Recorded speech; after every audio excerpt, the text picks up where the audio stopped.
Hello guys, welcome to my beginner guide to Warthunder's game modes. In this video, I'll be showing the different game modes to you, as well as explaining which things each game mode brings to the table and which differences there are.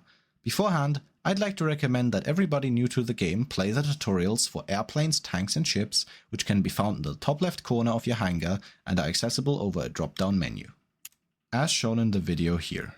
Anyways, with that out of the way, let's begin. Air Arcade. Air Arcade is the perfect mode for beginners starting out, since it has a few things which help you understand game mechanics and how they affect your gameplay. Air Arcade's first change over realistic is the ability to spawn 3 aircraft into battle, which means even if you die, you have 2 backups allowing you to spring into action again. A second, more noticeable change is the increase in engine power and decrease in turn time needed to pull the plane around, making planes way more agile than in realistic, as well as the air spawn, which means, unlike in simulator and realistic battles, you don't need to first take off from an airfield and climb, which allows for quicker action in the match in combination with the arcade lead indicator, which shows you where and how much to lead when engaging an enemy.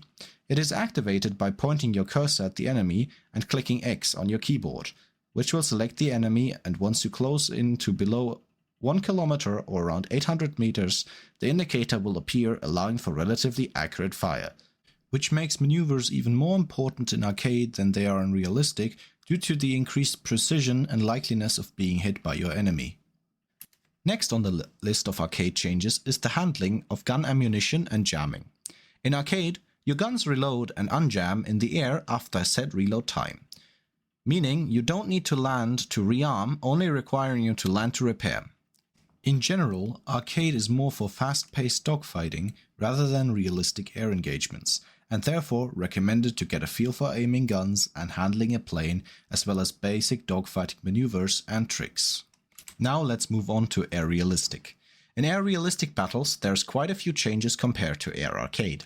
The first you will notice being the airfield spawn for most planes of the fighter category, except interceptors, bombers and strike aircraft, which still get their different air spawns.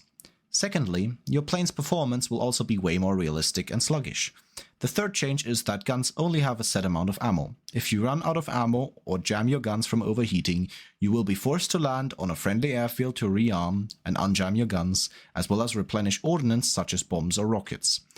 The most significant change by far is the limitation to only 1 aircraft per match, meaning only the aircraft you currently viewed in the hangar before starting the matchmaking will be available to play.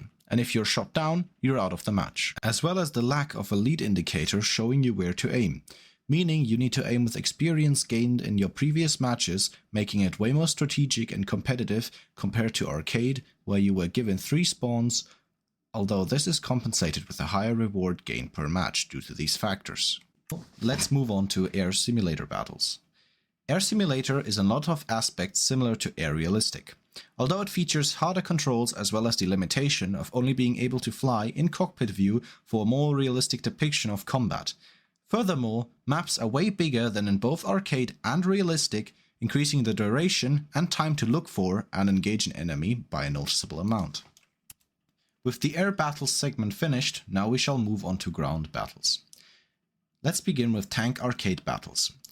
Ground arcade battles, similar to air arcade, feature a boosted performance of the vehicles and increased speed, as well as the guaranteed ability to spawn 3 vehicles per match. Unlike air battles though, objectives and spawns largely remain unchanged with each of the 3 game modes, therefore learning them is pretty easy from just playing one, or even just playing arcade. All 3 game modes share the same common goal of capturing objective zones to drain the enemy's tickets, which are points shown in the upper part of the scoreboard, as seen here. These can also be lowered by killing enemies and are important to achieve victory.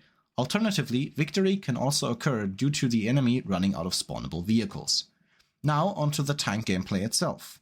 When you spawn in at one of the 2 spawns, from which you make your way to the nearest objective, you can start engaging the enemy once you spot them with their bright glowing red name tags. You begin the engagement by aligning the penetration indicator, the small white cross, with your target. It adjusts for the range needed and shows your tank's ability to penetrate the enemy armor with the color specified. Green meaning penetration is highly likely, yellow meaning penetration is very unlikely, and red meaning penetration is impossible. Another case where the cross may not change color at all is when you're engaging an enemy over longer distance. There you'll only be given confirmation that the range is correct by a red outline appearing around the enemy tank. The penetration indicator makes it so that arcade overall is less challenging and easier to learn compared to realistic, since the name tags and indicators in combination with the enhanced performance allow for easier participation in the team's effort for victory and/or combat. Let's also talk about a minor part of ground arcade battles, air support, and the ability to nuke in all game modes from a battle rating of 6.3 and onwards by getting either 20 kills in the arcade game mode or 2,500 spawn points in the realistic. But more on the spawn point system once we talk about realistic battles. But staying with the topic of air support is called in after you gain points by killing enemies. You can either spawn a random fighter, a random strike aircraft, or a random bomber. These depend on the BR you're playing at and run on a timer, usually of around 1 minute, before you're sent back to the tank. During each air battle, the enemy is given the chance to spawn a fighter to intercept the enemy plane/air support. It's recommended that before you call an air support in arcade tank battles, you make sure that your tank is in cover before doing so.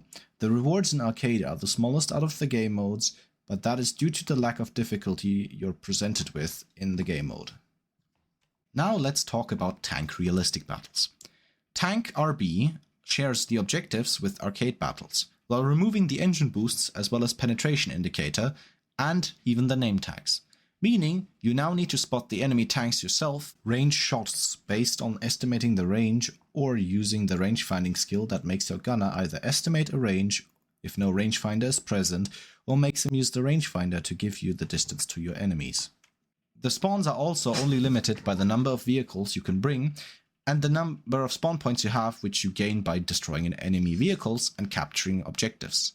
These can either be used to spawn in more tanks, or if you have enough spawn points, you can even spawn a plane after you died in your tank.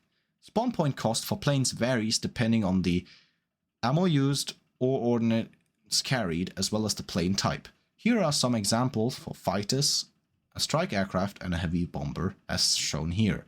Another thing you will notice is that teams usually compile of nations being on either your side or the enemy side. But unless matchmaking sees no other way, there will not be any nations on both sides of the conflict. Now let's move on to the last segment of ground battles. Ground simulator battles base most of their gameplay on features of ground RB with some tweaks and changes. Firstly, teams are based on historical backgrounds of the battle or the time period it's set in. Secondly, there are no friendly or enemy markers at all. Identification of friend or foe solely relies on your knowledge of the tanks you can face or camouflages or insignias present on the enemy vehicles or friendly ones. Another big change is the implementation of friendly fire, meaning misidentification or confusion can lead to friendly fire kills, which can be frustrating for both sides involved and be penalized with SL and RP deduction.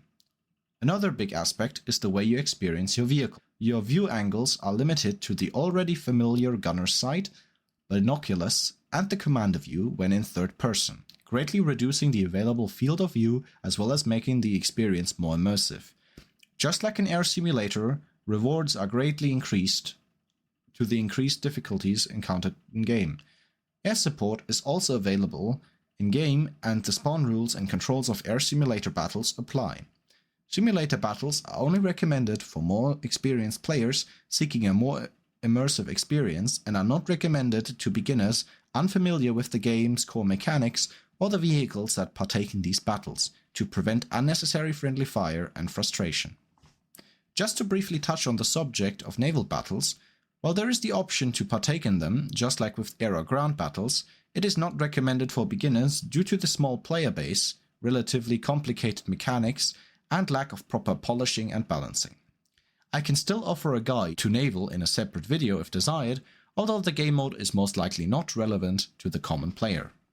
If you have any questions or anything is unclear, feel free to leave a comment.